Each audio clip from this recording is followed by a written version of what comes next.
رضی اللہ عنہ سے روایت ہے کہ حضور نبی کریم صلی اللہ علیہ وسلم نے فرمایا، اور جس طرح تم نے مجھے نماز پڑھتے دیکھا اسی طرح نماز پڑھنا۔ صحیح بخاری کتاب الاذان۔ وضو ہو کر کسی بھی پاک جگہ پر کعبہ شریف یعنی قبلے کی طرف رخ کر کے کھڑے ہو جائے، اپنے کپڑوں کو نہ موڑے، شرٹ یا کرتے کی آستین کو نہ موڑے، پیجامہ یا پینٹ کو نیچے سے نہ موڑے، شرٹ کو ان نہ کرے، کھلے سر نماز نہ پڑھے بلکہ ٹوپی یا امامہ پہن کر نماز پڑھے کہ یہ سنت ہے۔ پیروں کو خوب پھیلا کر نہ رکھے، دونوں پیروں کے درمیان 4 یا 5 انگلی یا کچھ زیادہ دوری رکھے، قدموں کو دائیں بائیں طرف کھول کر نہ رکھے، قدموں کو سیدھا قبلے کی طرف رکھے۔ اب زبان سے دل کی نیت کو دہرائے اور اس طرح نیت کرے، مثلا نیت کے الفاظ: نیت کی میں نے 2 رکعت فرض نماز فجر کی واسطے اللہ تعالیٰ کے رخ میرا کعبہ شریف کی طرف۔ نوٹ: اگر جماعت سے نماز پڑھے تو نیت میں ان الفاظ کا اضافہ کرے ابتدا میں اس امام کے۔ نیت کے الفاظ زبان سے ادا کرنا فرض یا واجب نہیں بلکہ مستحب ہے۔ اب اللہ اکبر کہتے ہوئے نماز شروع کرے، دونوں ہاتھوں کو اس طرح کاندھوں تک اٹھائے کہ ہتھیلیوں کا رخ قبلے کی طرف ہو، اور دونوں ہاتھ کے انگوٹھے کانوں کی لو کے مقابل ہو، اس طرح کانوں تک اٹھائے۔ ہاتھوں کی انگلیوں کو اس طرح نہ موڑے، تمام انگلیوں کو اس طرح کھلی ہوئی رکھے، ہتھیلی کو اس طرح کانوں سے لگا کر نہ رکھے، ہتھیلی کا رخ بالکل سامنے یعنی قبلے کی طرف ہو۔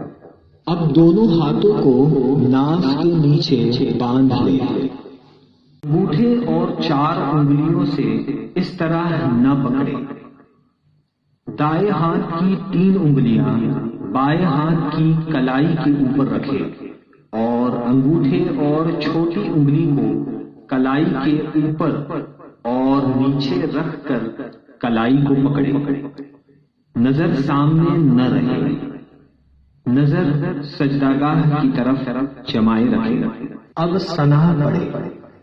ثنا پڑھنا سنت ہے۔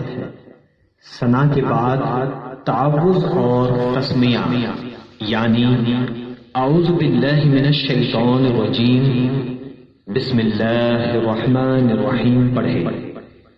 اس کے بعد سورہ فاتحہ پڑھے اور قرآن کی کوئی بھی چھوٹی سورہ یا 3 چھوٹی آیات یا 1 بڑی آیت پڑھے۔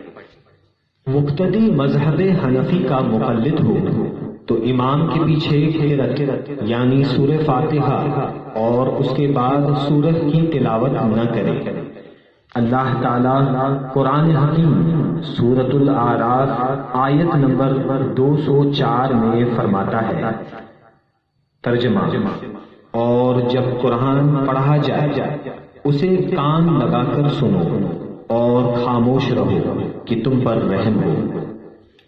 حنفی حضرات امام کے پیچھے سورہ فاتحہ کے بعد آمین بلند آواز سے نہ کہے کہ آہستہ آمین کہنا افضل ہے، آمین آہستہ کہے۔ اب اللہ اکبر کہتے ہوئے بغیر ہاتھوں کو اٹھائے رکوع میں جائے۔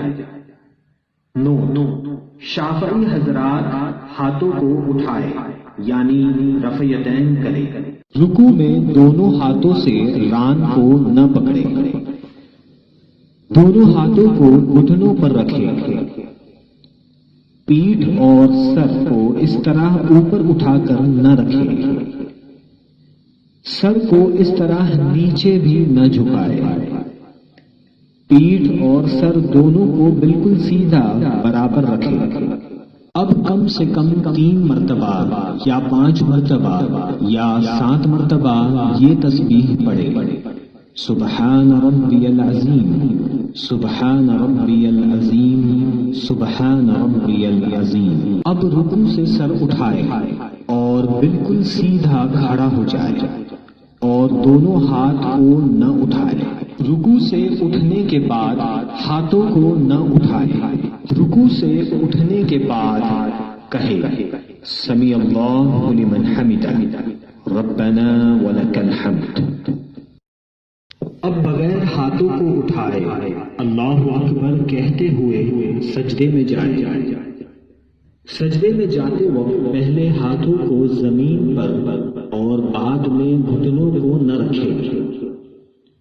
سجدے میں جاتے وقت پہلے گھٹنوں کو زمین پر رکھے، پھر ہاتھوں کو رکھے۔ ہاتھوں کے بعد پہلے ناک پھر پیشانی کو زمین سے لگائے۔ پیروں کی انگلیوں کو اس طرح ہوا میں زمین سے اوپر اٹھا کر نہ رکھے۔ پیروں کے انگوٹھے اور کم سے کم 2 انگلیاں زمین سے اس طرح دبا کر رکھے۔ 5 انگلیاں موڑ کر زمین سے لگانا مستحب ہے۔ دونوں ہاتھوں کو اس طرح سمٹ کر جسم سے ملا کر نہ رکھے اور نہ کانوں یا کاندھوں سے زیادہ نیچے رکھے۔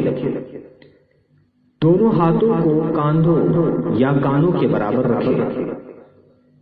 دونوں پیروں کو جسم کے ساتھ اس طرح سمیٹ کے نہ رکھے۔ دونوں پیروں کو اس طرح اٹھا کر رکھے۔ اب کم سے کم 3 مرتبہ یا 5 یا 7 مرتبہ یہ تسبیح پڑھے، سبحان ربی الاعلی، سبحان ربی الاعلی، سبحان ربی الاعلی۔ اب سجدے سے سر اٹھائے، پہلے پیشانی کو اٹھائے، پھر ناک کو اور دونوں ہاتھوں کی ہتھیلیوں کو اپنی رانوں پر رکھے اور کم سے کم 1 تسبیح کی مقدار بیٹھے رہے۔ پیروں کے دونوں پنجوں کو اٹھا کر اس طرح نہ رکھے۔ دونوں پیروں کے پنجوں کو ایک دوسرے کے اوپر بھی نہ رکھے۔ دائیں پیر کے پنجے کو اٹھا کر دائیں سورین کے نیچے رکھے اور بائیں پیر کو بچھا کر بائیں سورین کے نیچے اس طرح رکھے۔ دائیں پیر کی انگلیوں کو اس طرح الٹا دبا کر نہ رکھے۔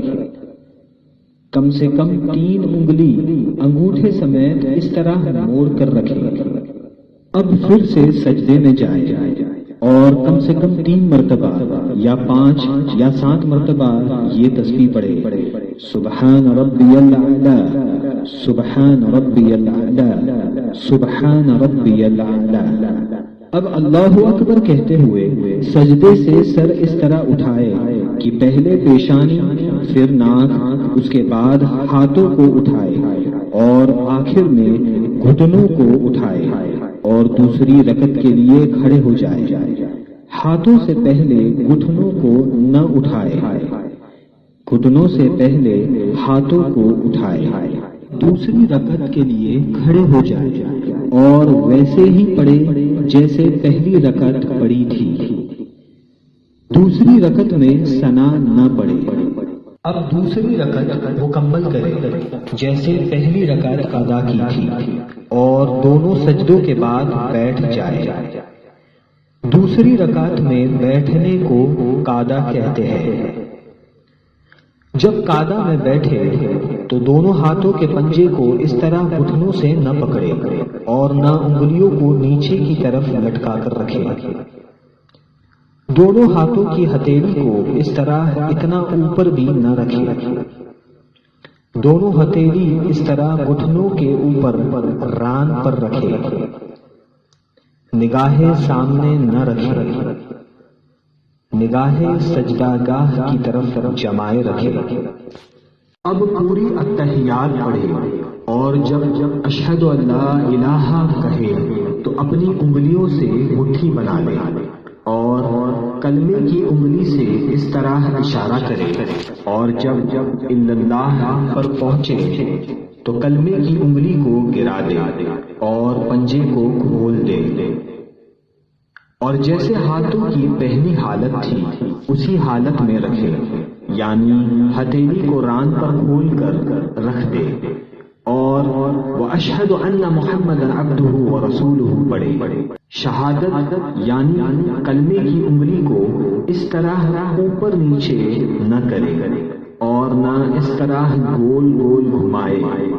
انگلی کو حرکت دینا یا ہلاتے رہنا سنت نہیں۔ شہادت کی انگلی سے صرف ایک مرتبہ اس طرح اشارہ کرے اور انگلی گرا کر پنجے کو کھول دے۔ اب درود ابراہیم پڑھے اور دعائے معصورہ پڑھے۔ دعائے معصورہ کے بعد پہلے دائیں اور پھر بائیں طرف چہرے کو پھیر کر سلام کرے اور اس طرح کہے: السلام علیکم ورحمۃ اللہ، السلام علیکم ورحمۃ اللہ، اور نماز کو مکمل کرے۔ اگر 4 رکعت کی نماز کی نیت کی ہو تو اتحیات پڑھ کر تیسری رکعت کے لیے کھڑے ہو جائے۔ سلام کرتے وقت چہرے کو اس طرح نہ گھمائے اور نہ دونوں طرف پھونک مارے۔